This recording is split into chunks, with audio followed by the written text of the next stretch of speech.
এখনো মামলা ঝুলে রাখছো, 2টা মামলা দিয়ে রাখছো, দিয়ে বলতেছো মামলার গতিতে চলবে, আমি মামুনকে খুব ভালোবাসি, তো মামলার তো আমি কিছু করতে পারছি না। কেন তুমি করতে পারছো না? এগুলো এমন একটা মামলা যে বাদী চাইলে মামলাগুলো উঠানো যায়, বাদী চাইলে মামলাগুলো খালাস করা যায়, আর কোনো ঝামেলা থাকে না। এই যে প্রত্যেকটা মাসে আমার একটা হ্যাসেল, প্রত্যেকটা মাসে একটা প্যারা, সবকিছু নিয়ে একটা ঝামেলার মধ্যে ফেলা রাখছো ইচ্ছা করে। মেয়ে মানুষ দেখে পাওয়ার আছে বলে আমার ফেলা রাখছে ঝামেলার মধ্যে, পারতা না। তুমি এই বলো ধর্ষণ মামলা, এই বলো আবার বিয়ে হয়ে গেছে, এই কাবিন নামা, এই আবার ভরণ পোষণের মামলা, যেমন চাই তা। ও একটা লাইফ ব্রো, আমার লাইফটা তেজপাতা বানাই দিতে চাইতেছে ভাই, বুঝতেছি না ভাই। আর কত নিজের ক্ষমতার জোর দেখাইবা, আর কত টাকার জোর দেখাইবা? শেষ করো মামলাটা, যা শাস্তি দাও তো দিছোই। আমি তো চাইলে তোমার বহুত শাস্তি দিতে পারতাম, বহুত মামলা দিতে পারতাম, আমি তো দেই নাই।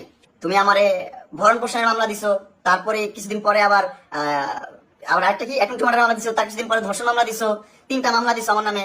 তারপর হচ্ছে আবার তুমি কাবিন নামা এনে বের করতেছো, অনলাইনে এসে দেখাচ্ছ মামুন আমাকে বিয়ে করছে, আমরা হালাল রিলেশন ছিলাম, এটা সেটা করছি।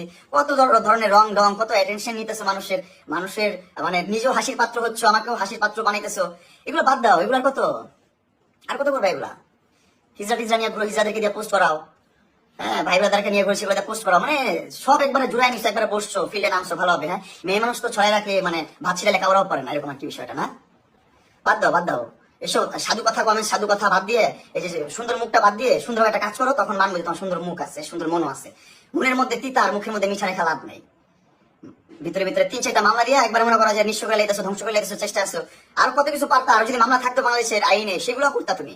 বুঝছো, এতটা নিকৃষ্ট মানুষ, ভালোবাসলে মানুষের কখনো এত ক্ষতি করতে পারে না, মানুষের এত বিপদ করতে পারে না। একটা সময় ছিলাম আমি তোমার কিং, এখন আমি হচ্ছি কি জঘন্য মানুষ বাংলাদেশের। লজ্জা লাগে না? নিকৃষ্ট মহিলা কোথাকার। আমার কাছে ওই কপিটাও আছে, যে কপিটা হচ্ছে যে ও করছিল ভাটরা থানায়, যে ভরণ পোষণের মামলা কে করে? হ্যাঁ আমি কিং, আমার তুমি কেসগুলো একটু উইথড্র করো ভাই। অনেক খেলা করছো, অনেক খেলাবেলা করছো, তোমাকে নিয়ে আমার কোনো ধরনের হেডেক নাই, কোনো ধরনের মাথা ব্যথা নাই। তুমি যা ইচ্ছা তা করো, তোমাকে নিয়ে আমি একটু শব্দ করবো না। তুমি আমাকে রিলিজ করো ভাই, আমাকে মুক্তি দাও, আমাকে মুক্তি দাও, আমাকে মুক্তি দাও। অলরেডি তো সবগুলো চার্জশিট চলে আসছে, হ্যাঁ, সল টেস্ট, এই সেট, ডিএনএ টেস্ট, এটা সেটা সবই চলে আসছে, ঠিক আছে? সবই দেখো, দাও, সবকিছু হোক, তারপর তুমি রিলিজ দাও আমাকে ভাই। তুমি তোমার মতন বাঁচো, আমি আমার মতন বাঁচি, হ্যাঁ। পরে আমি বিয়ে করি, হাঙ্গা করি, কি করি এটা তো দেখবাই। আমি তো কনভিন্স করতে চাই না কাউকে, আমি তো সলভ চাই না, আমি চাই আমি মুক্তি চাই। তুমি চাও কি? যে হ্যাঁ আমি মামলা তুলে দেবো, আমার সাথে থাকতে হবে, এটা করতে হবে, সেটা করতে হবে, এটা করতে হবে না। আমি গোলামি করে 5 আমি মামলা তুলবো, আমি প্রয়োজনে আবার 10 বছর জেল খেটে আসবো, নো প্রবলেম, ঠিক আছে?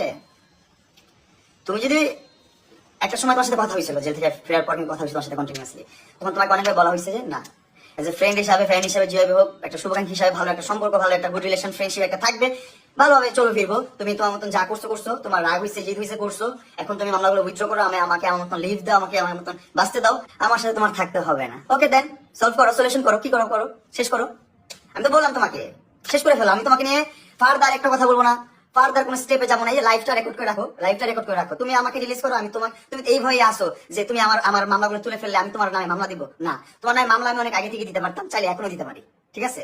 কিন্তু মামলা দিব না। তুমি তো আমার লিড করো, তোমার লাইফটা লিড করো, সেভাবে মন সেভাবে ঘুরো ফিরো, মজা করো, মৌজ মাস্তি করো, লিড ইউর লাইফ। তুমি তো সলিউশন চাও না, কে সলিউশন চায় না? আমি সলিউশন চাই, কিন্তু তোমার সাথে থাকতে চাই না।